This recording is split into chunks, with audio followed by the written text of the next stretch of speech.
El Mencho, the most wanted drug lord on the planet, had a secret weapon hiding in plain sight inside the United States. It was his own daughter. They called her La Negra. Behind a network of restaurants and shell companies, she quietly moved millions in cartel money through the American financial system. All while a $10 million bounty hung over her father's head. For years, no one connected the dots, and what investigators eventually uncovered would expose just how deeply one of the world's most dangerous cartels had buried itself inside the United States economy. CJNG's rise was anything but subtle. Under Negra Oseguera González, known as El Mencho, the cartel transformed from a regional upstart into a global criminal powerhouse. By 2015, U.S. and Mexican authorities were tracking CJNG operations in at least 30 American states, as well as in Europe and Asia. El Mencho's network controlled trafficking routes for methamphetamine, fentanyl, heroin, and cocaine, and its violent footprint stretched from Guadalajara to Los Angeles to Madrid. The U.S. Department of Justice called CJNG one of the most dangerous drug cartels in the world, and the State Department put a $10 million reward on El Mencho's head, matching the bounty once offered for El Chapo. But brute force alone did not explain CJNG's reach. What set the organization apart was its ability to hide in plain sight, embedding itself deep inside the legitimate economy. The cartel's financial wing, sometimes called Los Quines, ran a web of shell companies, restaurants, and trade firms that laundered hundreds of millions in drug profits. Treasury officials warned that CJNG's money was moving through U.S. banks, real estate, and businesses that looked no different from any other on Main Street. For U.S. law enforcement, the stakes could not have been higher. Every dollar laundered through these fronts meant more drugs on American streets, more violence across borders, and a criminal empire shielded behind layers of legal paperwork. The hunt for CJNG's financial engine was not just about stopping a cartel. It was about rooting out a hidden system that threatened to corrupt the very foundations of the U.S. economy. And at the center of this invisible machine, investigators would soon discover, stood someone no one expected. Jessica Johanna Oseguera González, better known as La Negra, was not just another name in cartel paperwork. She was the daughter of Nemesio Oseguera Cervantes, El Mencho himself, and a dual citizen of both the United States and Mexico. Born in San Francisco in 1986, she grew up split between two worlds, the American city where her story began, and the cartel stronghold of Guadalajara, where her family's influence was law. By her mid-30s, Jessica held both United States and Mexican passports, a fact that gave her access others in the organization could only dream of. Federal indictments listed her under several aliases: La Negra, La Zarina, Jessifrodite, Jessica Johanna Castillo, but it was her legal identity that allowed her to move seamlessly between countries, businesses, and bank accounts. While her father's name drew headlines and a $10 million bounty, Jessica operated in the background, blending into American life.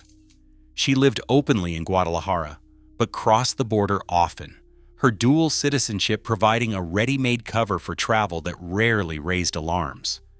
Investigators would later describe her as the nerve center of CJNG's United States financial operations. She was not a shadowy figure hidden in the hills of Jalisco. She was a businesswoman with legal standing in both countries, signing off on company paperwork, opening accounts, and holding ownership stakes. Her family ties ran deep. Her mother, Rosalinda Gonzalez Valencia, was a power broker in the cartel's financial arm, Los Quines. That bloodline and her American birth certificate gave Jessica the perfect mask.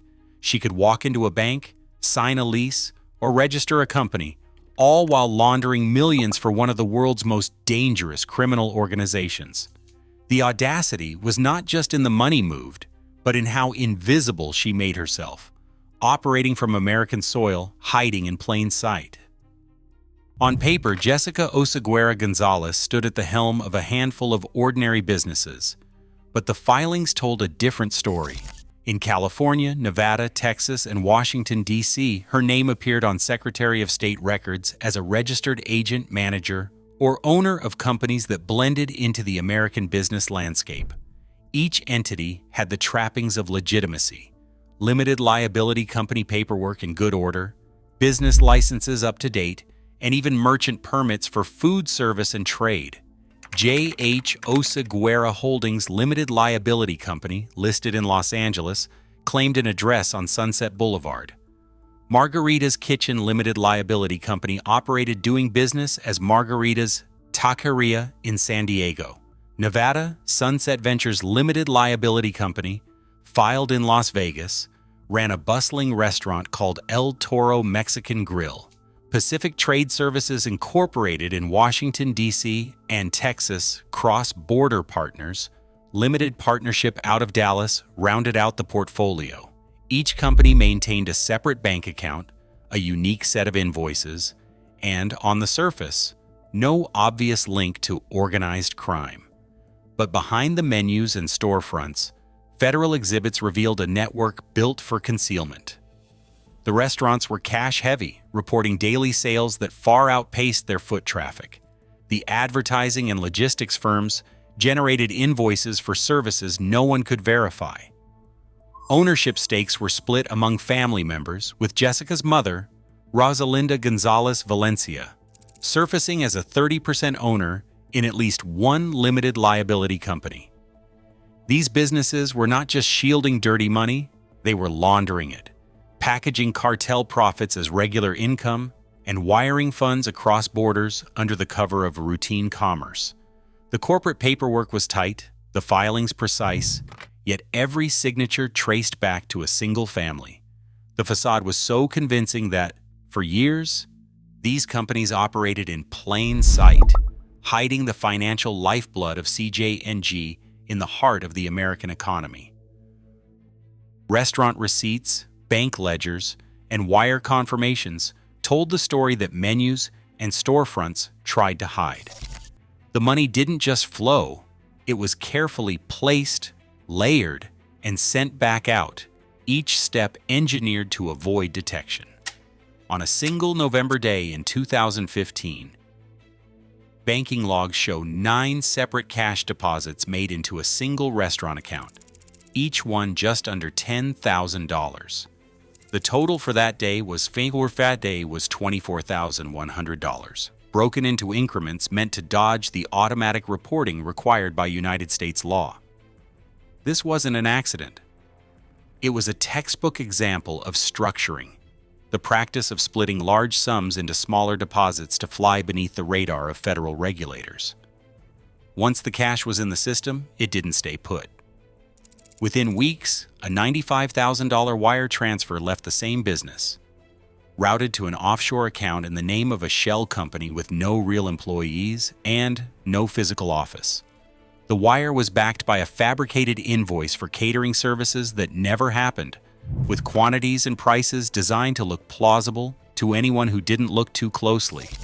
In reality, the money was being funneled out of the United States banking system through layers of paperwork and false documentation, and eventually back to the cartel's operations in Mexico. Federal exhibits laid out dozens of days like this, structured deposits followed by high-value outbound wires, all tied to companies owned or managed by Jessica Oseguera González. Over an 18-month span, prosecutors traced millions in cash through this pattern: placement in cash-heavy businesses, layering through multiple accounts and companies, and integration into the legitimate economy or back to cartel hands. The precision was chilling.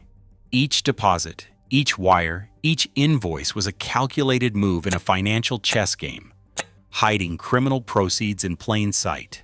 Bank compliance officers only caught on when the volume and frequency of deposits flagged automated alerts, triggering suspicious activity reports and drawing the attention of federal investigators. The paper trail was tight, but the numbers didn't lie. The method was clear, and so was the scale. Family was never just a matter of blood for the Oseguera clan. It was a shield, a firewall, and the ultimate insurance policy.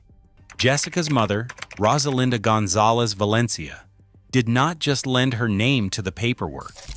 Corporate filings in California and Texas list Rosalinda as a 30% owner in several limited liability companies tied to United States businesses. That detail, buried in the fine print of member certificates and articles of organization, meant the companies were not only masked by a daughter's American citizenship, but also reinforced by a mother's stake, an extra layer of insulation between cartel profits and the reach of United States law. The ownership web did not stop at the family tree. Each limited liability company was crafted to take full advantage of gaps in American corporate transparency. For years, United States registries allowed companies to list registered agents or generic managers without ever naming the true controlling parties. Beneficial owner data was either missing or locked away in state files, out of reach for most investigators. This opacity let the Oseguera network operate under layers of legal fog, where even a diligent compliance officer might see nothing more than a restaurant manager or a consulting partner. Bank accounts told the same story. Every company maintained its own set, sometimes at 3 or 4 different banks, often in different states. This multiplicity was not accidental. By spreading deposits and wires across multiple institutions, the family made it harder for any single bank to spot the full picture. One account might show a steady stream of small deposits, another a sudden surge of outgoing wires. On their own, each looked like routine business. Together, they formed a synchronized pattern of placement, layering, and integration. Classic hallmarks of money laundering, but nearly invisible when sliced into pieces. The family shield and regulatory blind spots bought valuable time. For years, the Oseguera companies blended into the background noise of American business. Their paperwork in order, their banking activity just plausible enough to avoid immediate suspicion. Law enforcement would spend months untangling the connections, tracing signatures, and matching names before the first real crack appeared in the facade. By then, millions had already moved through the system, and the cartel's financial empire had proven just how easily crime could masquerade as commerce on United States soil. Bank compliance officers in Los Angeles started noticing a pattern that did not add up. Restaurant accounts tied to Jessica Oseguera González were receiving a steady stream of cash deposits, always just under the $10,000 threshold that would trigger automatic federal reporting. The frequency and volume of these deposits set off internal alarms, prompting the banks to file suspicious activity reports with the Financial Crimes Enforcement Network. Each report included narrative codes that flagged potential structuring, money laundering, and possible ties to foreign criminal organizations. As the reports piled up, investigators at FinCEN and the DEA began to connect the dots.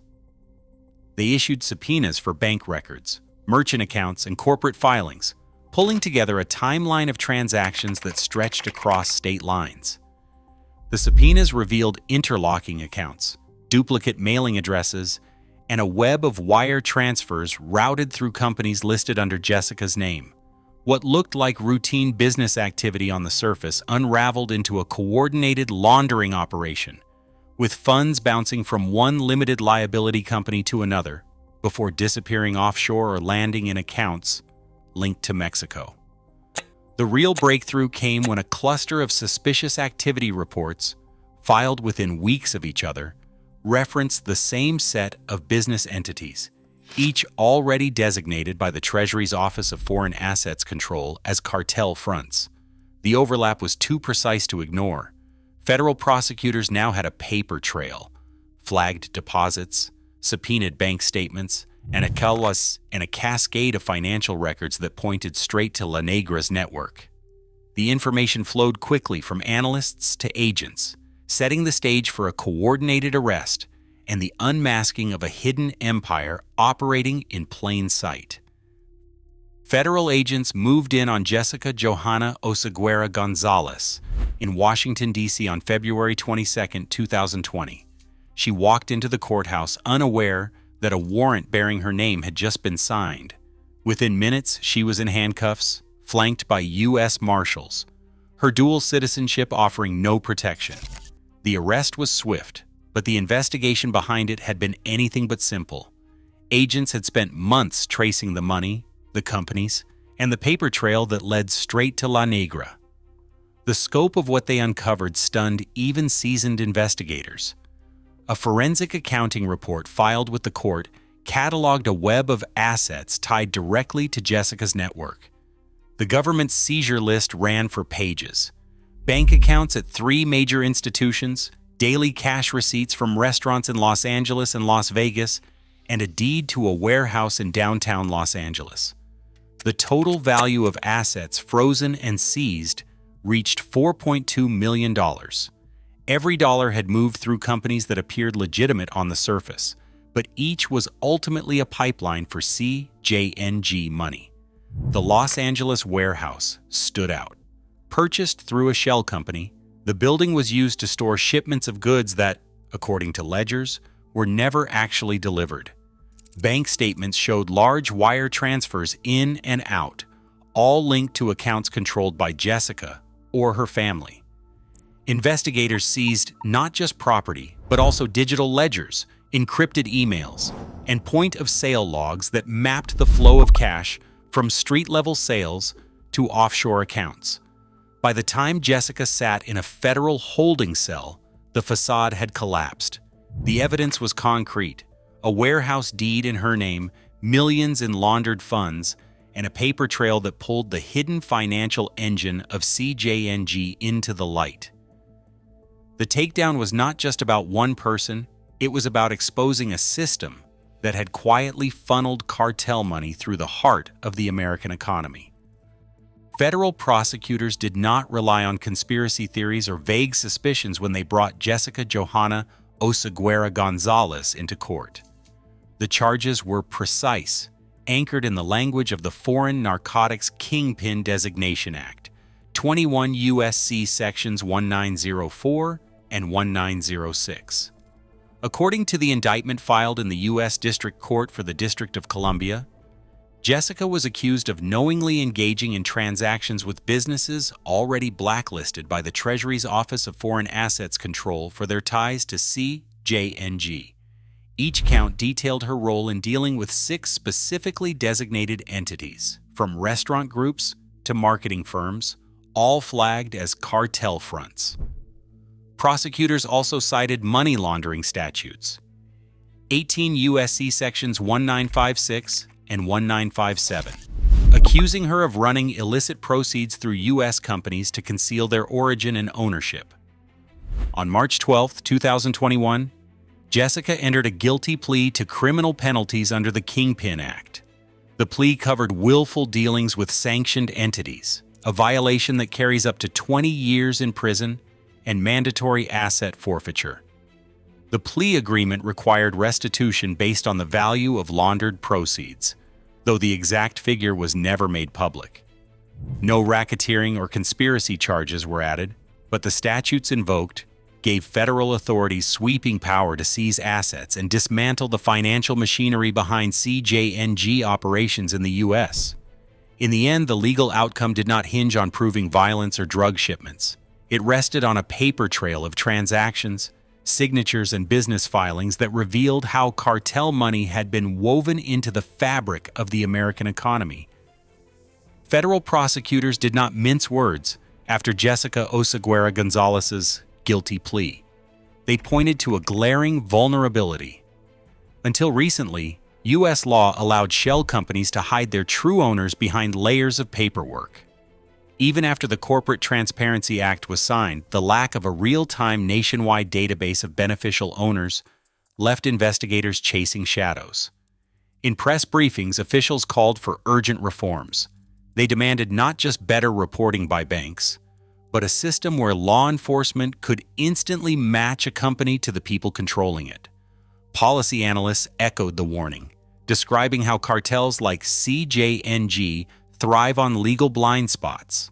The ability to register a restaurant, a logistics firm, or a trade company without ever listing who actually pulls the strings gives criminal networks a head start. Financial crime experts point out that for every La Negra case that makes headlines, dozens more likely slip through, protected by the same gaps in corporate transparency and delayed information sharing between agencies.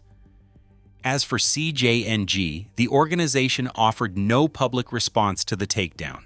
No statement, no retaliation, no sign of panic. Analysts believe the silence speaks volumes. It is a sign that the cartel has learned to adapt, shifting money and operations to new fronts as soon as one is exposed. The machinery keeps running, fueled by loopholes that remain wide open. Until the system changes, the next cartel financier may already be hiding in plain sight, waiting for the next opportunity. Today, cartel power isn't measured just in bullets, but in wire transfers and restaurant ledgers, hidden behind everyday storefronts. U.S. authorities warn that over $100 billion in illicit funds flow through the American economy each year. As cartels evolve into financial empires, the line between crime and commerce blurs. The next front in this war may be closer than we think. What's your perspective? Drop it in the comments below.